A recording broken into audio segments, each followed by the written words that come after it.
kebetulan kita salah satu cara campaign kita adalah dengan kegiatan tahunan yang namanya Kenduri Banyu Udan, yang besok insya Allah terlaksana di 7 sampai 9 September tahun ini. Nah, tahun ini yang ada nanti di pendopo sekolah air hujan ini. Yang datang ada pakar religi, pakar kemudian sains tentang air, kemudian dari regulasi. Artinya banyak orang yang sudah mulai menyadari dan mulai paham betul air hujan itu memang menjadi solusi untuk kita semua, untuk menjadi solusi krisis air kan gitu. Teman-teman ya sangat rugi kalau tidak berkontribusi atau tidak hadir atau ya melihat langsung lah ke sini bagaimana kemudian untuk meyakinkan kita agar kita mantep, kemudian merubah mindset kita tentang keraguan kita air hujan ini. Jadi kita harus yakin, mantep, air hujan ini aman dan air hujan ini bisa menjadi solusi untuk sumber air di keluarga kita, untuk anak kita.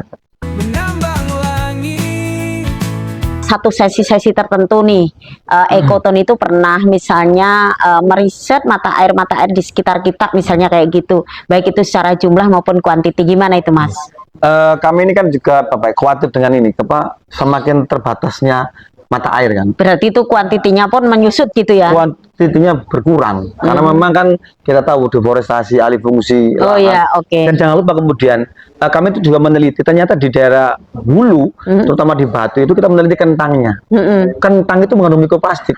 Kalau di atas itu, di atas. Kok bisa ya? Ya karena mereka menggunakan ya airnya, tanahnya ini sudah terkontaminasi oleh mikroplastik. Jadi tadi ya sampah yang kita bakar, perilaku kita yang mencuci, yang dijemur, apapun yang kita kan nggak dari plastik itu kan di udara, kemudian dia akan mengkontaminasi tanah. Jadi kontaminan ini tidak hanya dari tanah tapi dari udara juga gitu ya? Udara terus rontok di bumi dan itu akan masuk ke infiltrasi ke dalam mata air kita gitu loh. Nah kemudian ini sih kita kan sekarang ada fenomena RRO itu kan, nggak artinya ini juga. Kalau kita dari segi keamanan, orang kan selalu cari aman, cari gampangnya kan gitu. Karena biasa instan, Mas.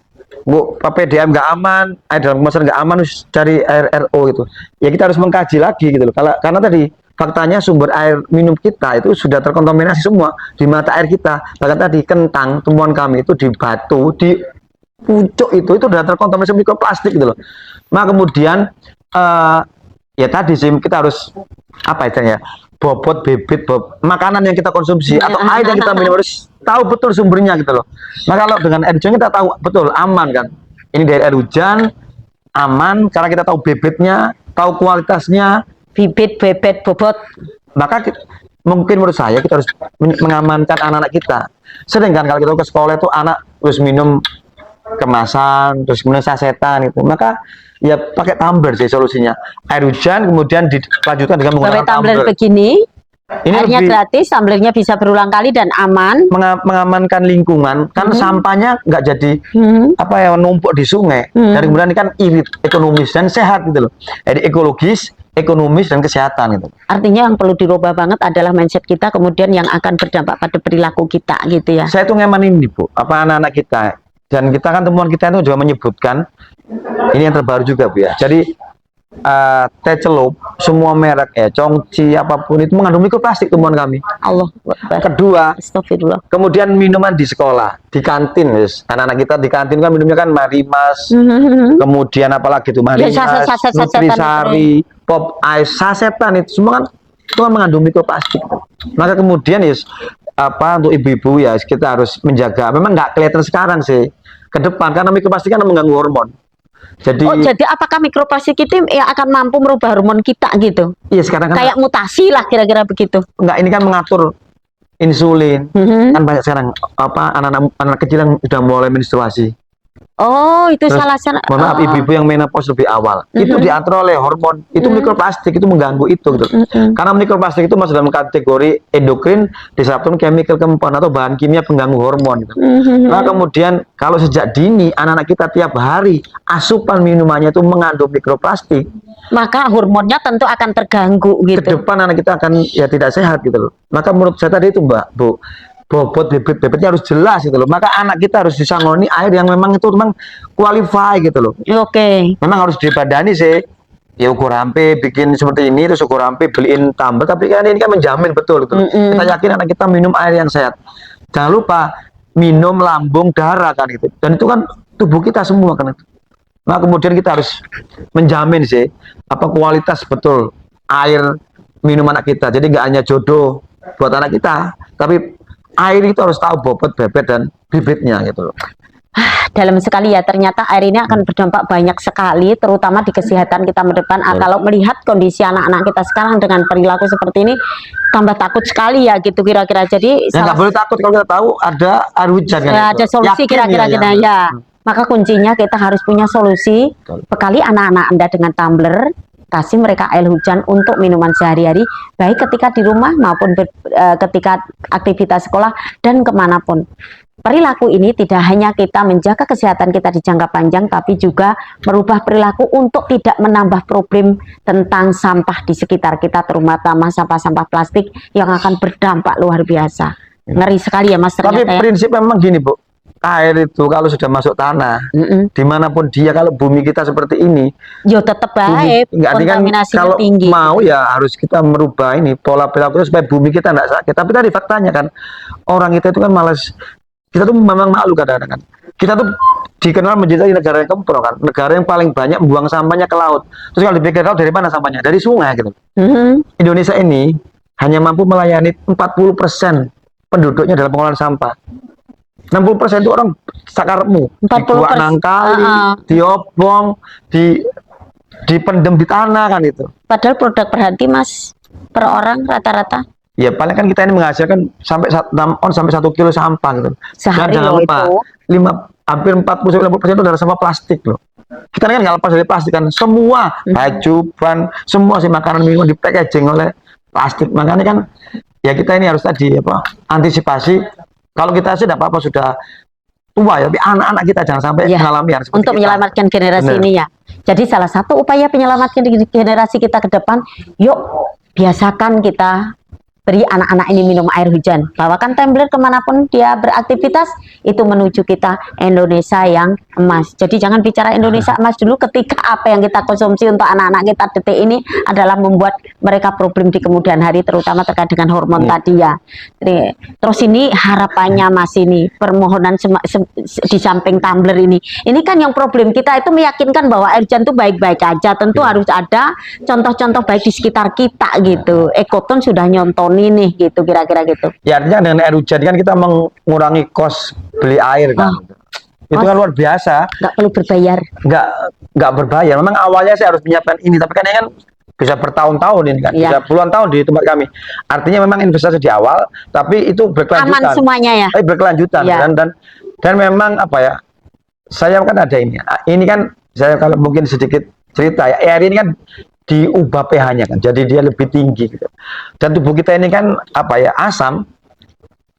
Karena ada yang bilang kalau kita tuh sakit ya kita akan kecut kan sini. Maka itu asamnya rendah, maka perlu dinetralkan gitu. Supaya kerja tubuh, kekenalan darah itu kembali Terjaga dengan baik. terjaga. Maka butuh sesuatu yang memberikan pH yang menjadi netral atau tinggi gitu. Dan tubuh kita kan 84% air gitu. Ya, dan itu harus Tulang, terjaga. otak, ya yang harus lupa ya komposisi paling banyak ya air gitu loh. Maka kita harus tadi air kita harus benar-benar bobot, bibit, dan saya tuh yakin itu artinya harus apa ya certify gitu. Kalau air itu harus, maka kemudian ya air hujan ini eman kalau kemudian dibiarkan lari ke tanah, dia akan terkontaminasi dan akan menjadi berubah gitu.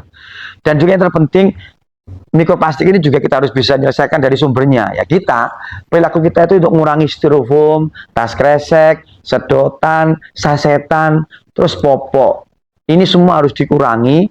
Ya mulai dari diri kita harus mengurangi lifestyle kita, gaya hidup yang tergantung dengan plastik. Terutama kalau kita beli rawon, soto, atau apapun yang panas, jangan dibungkus plastik. Dan yang kedua, kalau beli lontong, cek dulu, jangan sampai lontong kita dibungkus plastik. Bukan godong ya. Bayangkan Bu, 1,5 jam kan beras pada plastik dipanaskan loh. Kalau kita tahu kimia kan ada reaksi kimia kan, maka akan banyak bahan kimia terlepas. Lalu saya itu eksperimen loh, lontong digoreng sama plastik, terus lontongnya diambil setengah jam, plastiknya itu kremes-kremes. Padahal sebelumnya itu kan molor. Loh, lah kemana molornya ini? Lah pemolor plastik namanya plasticizer. Itu masuknya di lontong yang kita konsumsi. Maka ya itu kembali sih kita harus hati-hati betul. yang murah itu nggak mesti aman gitu, maka harus 5.000 jaluk selamatan gitu. Jadi harus ya sedikit mahal nggak apa-apa, dibungkus pisang mahal nggak apa-apa, asal itu kita sehat gitu. Oke. Yang terpenting mengurangi penggunaan plastik sekali pakai. Ya, kebetulan kita salah satu cara campaign kita adalah dengan kegiatan tahunan yang namanya Kenduri Banyu Ada Udan, Kenduri Banyu Udan. yang besok insya Allah terlaksana di 7 sampai 9 September. Tahun ini Nah, tahun ini yang ada nanti di pendopo sekolah air hujan ini. Kami minta untuk teman-teman bisa bergabung di tempat kami untuk sama-sama kita belajar, kemudian belajar untuk merestart pikiran kita install kembali bahwa kita harus terlahir kembali untuk memperbaiki semuanya gitu. Nah, Mas, kami minta juga ini di bagian bagaimana nih kaitannya dengan kenduri, sekilas saja. saya rasa ini salah satu upaya kita ya untuk apa, promosi ya, mengenalkan atau kemudian meyakinkan kita semua, karena yang datang itu tadi saya lihat yang datang ada pakar religi, pakar kemudian sains tentang air, kemudian dari regulasi, artinya banyak orang yang sudah mulai menyadari dan mulai paham betul air hujan itu memang menjadi solusi untuk kita semua, untuk menjadi solusi krisis air kan gitu. Nah kemudian ya teman-teman ya sangat rugi kalau tidak berkontribusi atau tidak hadir atau ya melihat langsung lah ke sini bagaimana kemudian untuk meyakinkan kita agar kita mantep, mantep, kemudian merubah mindset kita tentang keraguan kita air hujan ini. Jadi kita harus yakin, mantep, air hujan ini aman dan air hujan ini bisa menjadi solusi untuk sumber air di keluarga kita, untuk anak kita. Gitu. Oke. Jadi jangan lupa hadiri 7 sampai 9 September 2025 di Joglo, pendopo sekolah air hujan Banyu Bening. Bagi yang jauh bisa buka map sekolah air hujan Banyu Bening. Mudah kan sekarang? Kita tunggu kehadirannya. Yuk kita bersama-sama membangun pribadi yang tangguh, tahu solusi, yang kemudian pihak regulasi pun akan membuat aturan yang jelas untuk kita bersama dalam upaya penyelamatan generasi muda Indonesia. Tidak menjadi lemas, generasi lemas tapi generasi emas. Ya, bukan generasi lemas tapi generasi emas. Terima kasih atas kebersamaannya. Selamat siang dan salam air hujan. Mombe Banyu Udan ben ora edan.